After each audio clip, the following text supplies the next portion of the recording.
Merci et au revoir.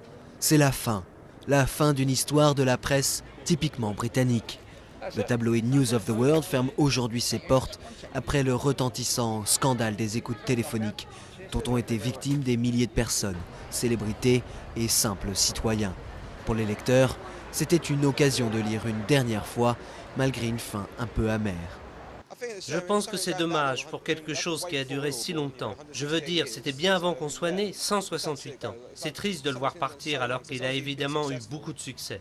Mais c'est vrai que ce qu'ils ont fait n'était pas bien. Je suis d'accord qu'il fallait fermer le journal. Je suis un peu triste parce que c'était un journal que j'appréciais avec le supplément sport. Il était vraiment bien.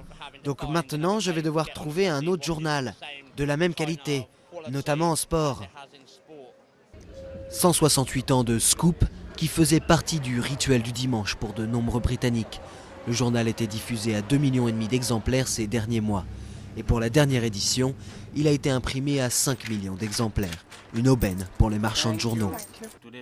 Aujourd'hui, ils m'ont donné 100 exemplaires du journal et je les ai tous vendus.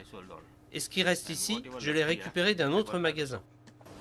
La dernière édition fut consacrée à l'histoire du journal, parsemée d'exclusivités et de campagnes politiques. L'édito, quant à lui, demande simplement pardon au lecteur avec ces quelques mots « Nous nous sommes perdus ».